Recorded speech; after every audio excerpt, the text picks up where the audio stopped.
Literacy surrounds us in our everyday lives. It is everywhere whether we realize it or not, and subconsciously we use literacy consistently as we go about our day. Within the walls of East Lansing High School, it is no different.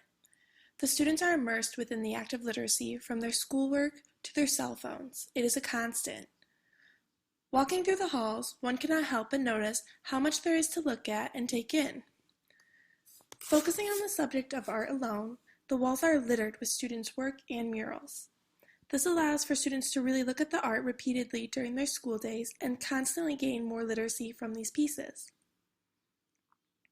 The more a student is able to look at a work, the more distinctions they can find and therefore gain a deeper understanding.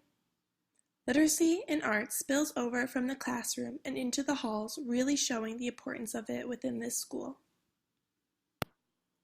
Going back to the root of creation within this school, I was able to observe and interact with the students of Miss Valenti's art room.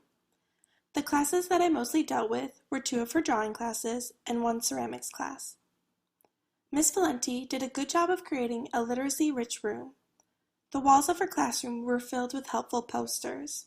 These provided the students with short amounts of text to be able to read and clarify some of the confusion that they might possibly have about a topic.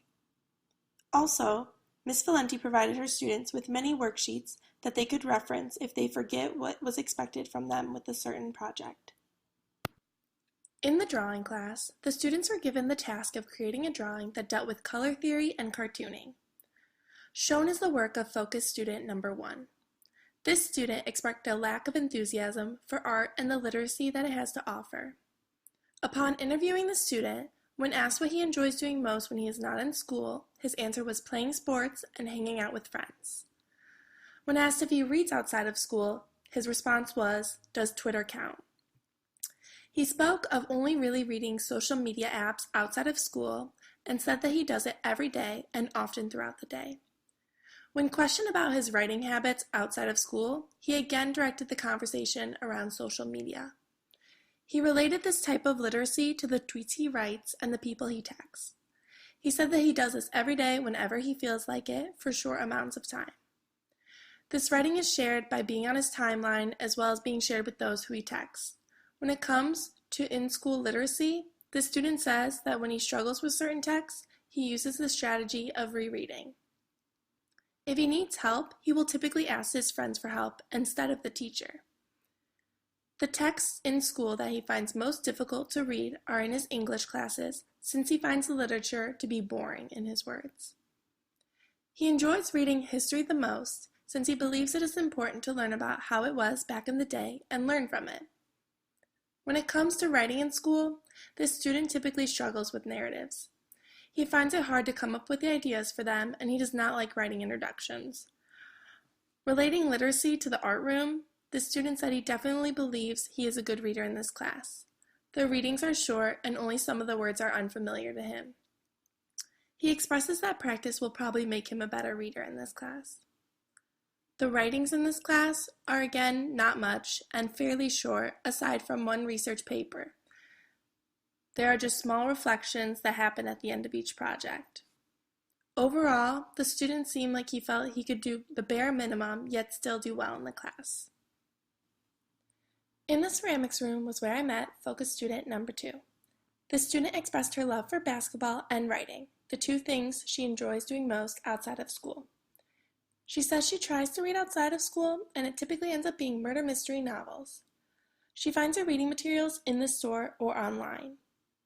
She likes to take the time to read about 3 times a week, and she likes these books because she's intrigued by the suspense that goes along with them. When it comes to the students writing outside of class, she says she does it almost every day. She describes it as being a great stress reliever for her, so she tends to do it at night and outside if it is nice. Her writing is typically poems or short stories, anything that allows her to express her own voice. Even though her writings are personal, she does still share them with others, like her mother and her friends. When talking to the student about literacy in school, she says if she struggles, she will look up the words she does not know and try to break down the text that way. If that does not work, then she will go to her teachers for help. This student says that science is the most difficult for her since she finds it overwhelming in the amount of information. She also expresses struggling with research papers since they are very fact-heavy and she prefers to have more of a voice within her writing.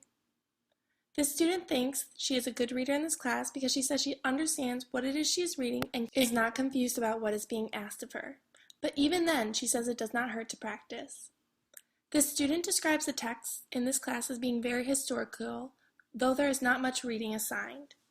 The writings in this class were the one research paper, as well as reflections for each project. This experience has been eye-opening in learning about the different ways students respond to different types of literacy. I found it exciting to be in a school rich in artistic literacy and in turn see how this affected the students. Overall, the students were very different from each other. Focus student number 1 tended to focus more on social, interactional literacy, while focus student number 2 was more of a recreational reader and a creative writer. It is interesting to see the strategies of both students and it is helpful in preparing myself to be an educator. Learning of these students' needs and interests helped to bring awareness of how it could be beneficial and spark more interest in students if, as an educator, we really listen to our students and their literacy needs.